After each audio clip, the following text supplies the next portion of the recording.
yo creo que vos sabés que él estaba exiliado en Roma, nada menos que en la Biblioteca del Vaticano, y estaba contentísimo de estar allí, y en una de esas recibe la visita de Nevares, que era una visita protocolar al Vaticano, y le cuenta que está muy contento, y de Nevares le dice, mira, te van a extrañar mucho unas señoras que están en el agrio. Vos habías hecho un material de lectura para ellas, ¿no es cierto? Bueno, doña fulano, no me acuerdo el nombre, lo tiene y reúne en su casa a otras señoras que van y tratan de leer así, pero hace falta alguien que las ayude. ¿Te vas a quedar acá?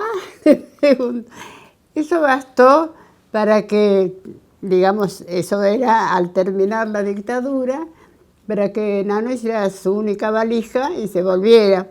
Y cuando volvió, ¿qué hacíamos con Nano y qué hacía Nano?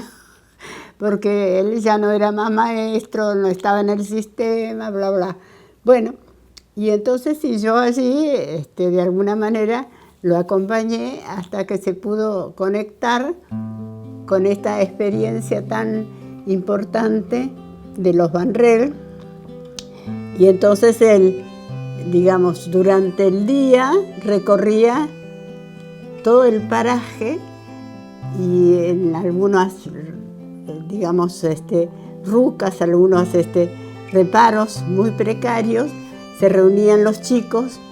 A uno le tocaba el lunes y miércoles, al otro le tocaba los jueves.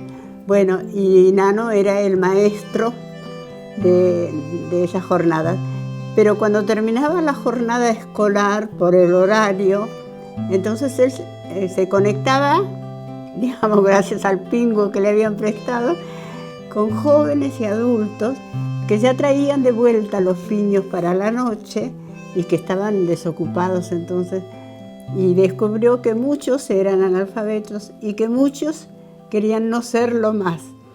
Así que organizó varios grupos y durante esos 3 o 4 meses que él estuvo cerca del Agrio, esas personas dejaron de ser analfabetas. Había mucho material que habían hecho personas que habían ido a Neuquén en el momento anterior a la dictadura, que la dictadura también, digamos, tiene su explicación en todos los lugares donde ha habido una resistencia cultural importante, ha habido más dictadura y en Neuquén fue así, y de alguna manera había ocurrido una movida muy interesante en el plan de alfabetización, que fue una movida cultural con mucha participación social y habían hecho muy buen material, que es otra de las cosas que faltaban. El programa de alfabetización permitió reproducirlo. Entonces, Nano había empezado a trabajar con personas mayores, adultos, vamos, con ese material, y cuando vino la dictadura y se fueron, de a poquito, en algunas casas, se empezó a retomar eso y a reunir personas que antes, digamos, seguían esto, y a eso se refirió de Nevares cuando le dijo, están trabajando con tu material, porque se corrió la voz de que allí se podía empezar a leer. Entonces tenía lleno siempre el local de la cooperativa, a la tardecita empezaba a llenarse con estos gauchos que venían con su pingo a aprender y usaban ese material, el material que era muy bueno, que se hizo para la campaña de alfabetización del tiempo que estaba Cámpora.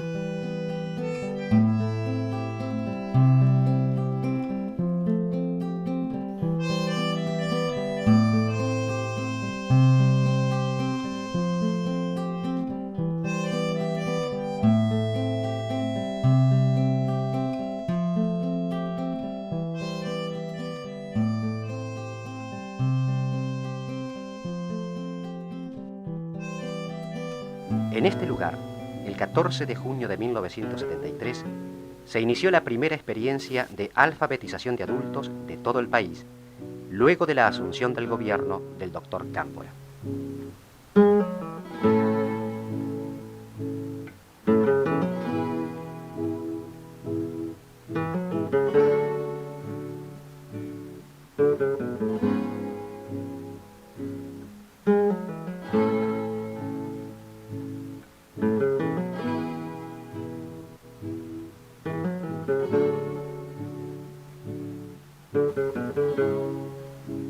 Me llamo Godoy.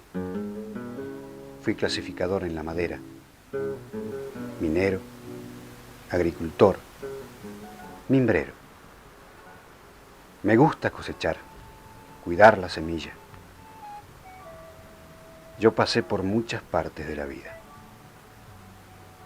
Cuando era niño vivía en una zona muy lejana, muy aislada de la escuela. Tal es que nosotros para ir teníamos 2 leguas y de a pie, zona de cordillera. Había lagos, quebradas, muchas subidas y bajadas. Caminábamos descalzos para ir a la escuela, porque si nos poníamos los zapatitos, los hacíamos pedazos. Así que prácticamente los llevábamos en el bolso. Llegando a la escuela nos lavábamos y nos lo poníamos.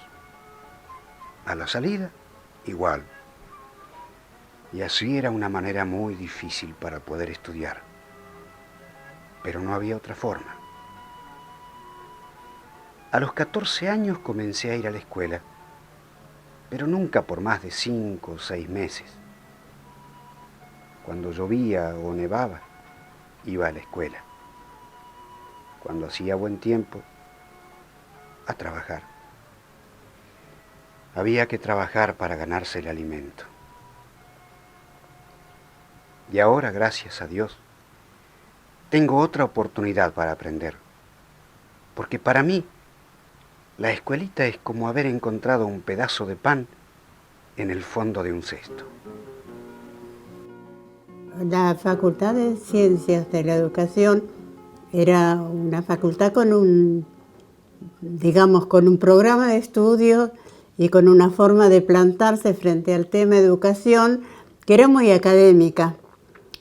Salían licenciadas y licenciados que no habían estado jamás en un aula. Y Nano es el que llevó a profesores, ayudantes, trabajos prácticos y alumnos de esa facultad tan, metida en los libros, en la academia, en el último informe, que los llevó a un terreno donde en ese momento ciencia de la educación, tampoco en Buenos Aires demasiado, pero un poco más, no se ocupaba de escenarios donde también tiene que funcionar la educación estatal, y Nano trabajó en eso. Cuando, la conexión de él con los alumnos y los profesores fue tan fuerte que cuando él, vamos a decir, se radicó temporariamente en el norte, en el Agrio, ellos lo fueron a visitar varias veces. Fueron varios grupos de estudiantes con su profesor de ciencia de educación por su primera vez en su vida, salían de la facultad, iban a ver qué se estaba haciendo en educación en otros escenarios, de la escuela de Uncal, que era extender la escolaridad primaria a los meses de veranada, y entonces abrió esa experiencia y participaron, profesores y alumnos de ciencia de educación yendo a ver qué se estaba haciendo en esas aulas muy primitivas, que eran por ahí una ruca, una casita, y los chicos iban, después de llevar sus ovejas arriba o sus cabras para arriba, iban a seguir su educación primaria, sobre todo a no desvincularse durante los 3 o 4 meses de veranada. Y el que estaba detrás de eso era Pablo Vanrel, por la escuela de Uncal y su esposa, y Nano.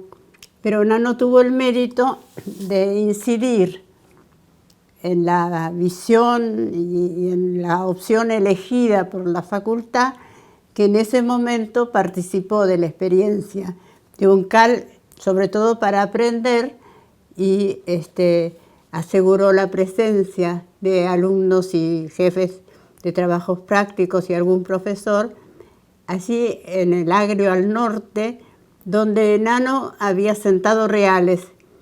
Él recorría todo, lo recorría a pie o en pingo, no importa, pero a la noche, en general, volvía al local de la cooperativa indígena y allí dormía. Allí tenía un perro muy amigo que se acostaba junto con él. Si hacía frío, era una ventaja. Y una vez se ve que tenía hambre el perro y se comió el audífono de Nano.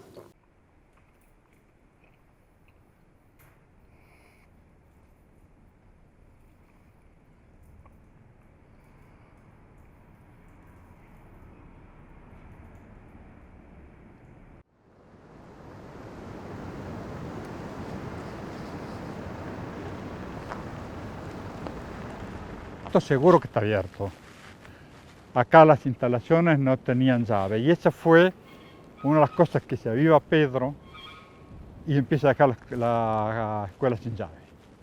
Entonces, no pocas veces, porque la gente de aquella zona cerca de la escuela iba a la escuela a refugiarse, y la gente de esta, que no llegaba a la escuela, tenía la capilla, un techo que no se lloviera, sobre todo la mamá con chicos. Entonces acá la llave es medio poco solidario. Entonces, la capilla está abierta, entra cualquiera, las instalaciones están para el que las necesita. Las cuida porque saben que las van a necesitar. Entonces, era verdad. Este sistema de cerradura es nada más que para que no lo abra el viento, que sopla fuerte acá. No pretende cerrar la puerta.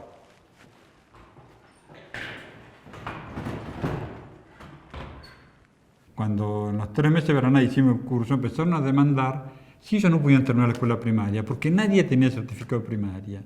Y entre otras cosas no podían ser agentes sanitarios, no podían ser un montón de cargos que tenían los Huincas. Fíjate que sí que había que abrir un centro para adultos, pero claro, no querían perder la libertad que había dado la manera en que habíamos trabajado. Habían descubierto los beneficios de la educación popular y no querían volver a la escuela. Entonces empezamos a intentar acá en la capilla a trabajar esa experiencia. En ese momento Pedro y Alejandro no estaban, no hay otro maestro.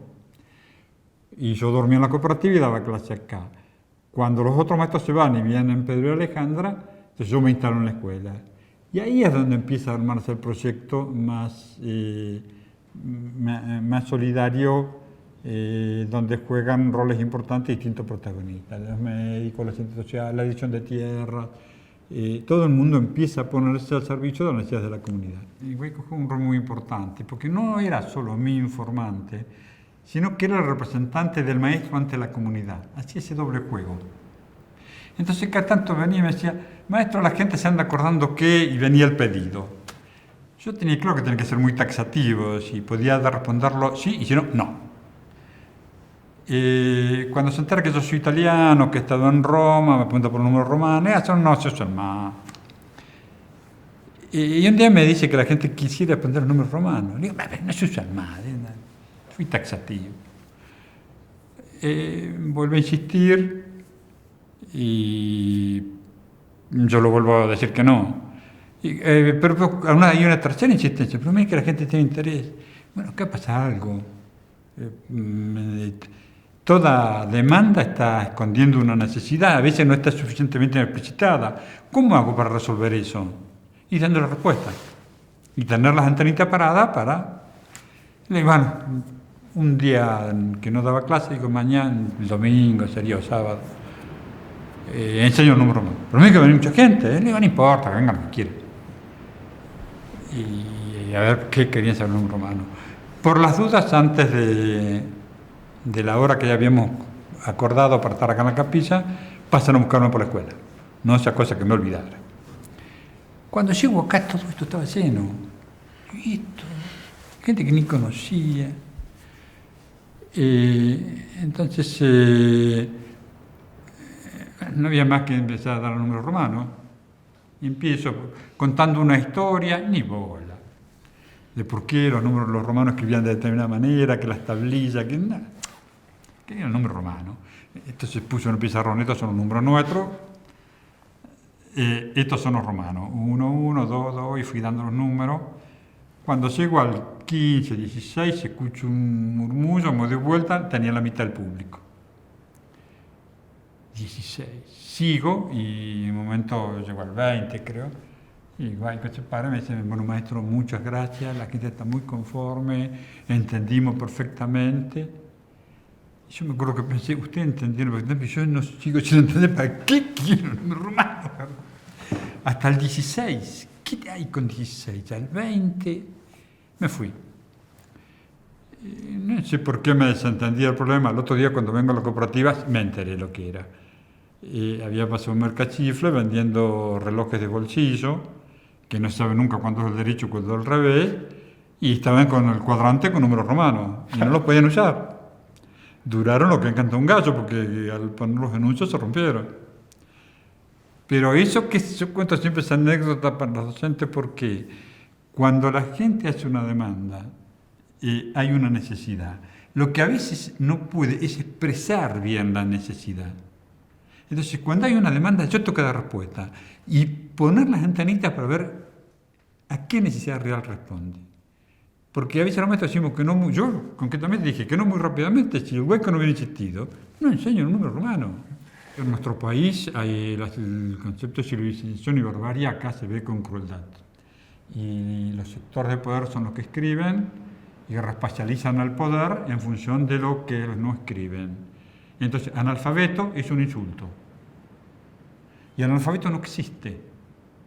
No hay analfabeto. El analfabeto es un invento de las categorías de las personas letradas para reespecializar el poder.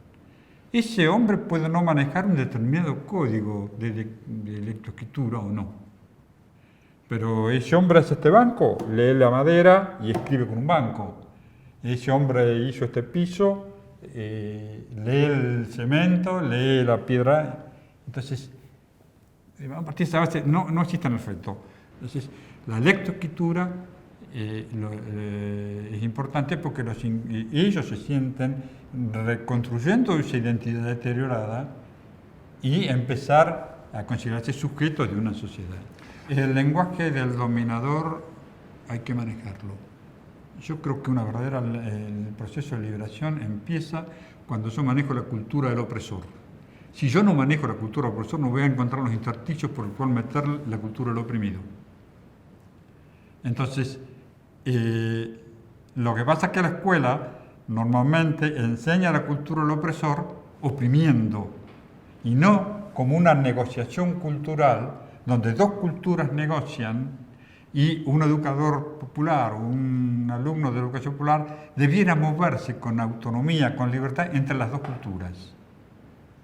Porque esa negociación cultural es la que garantiza que haya educación y no escolarización.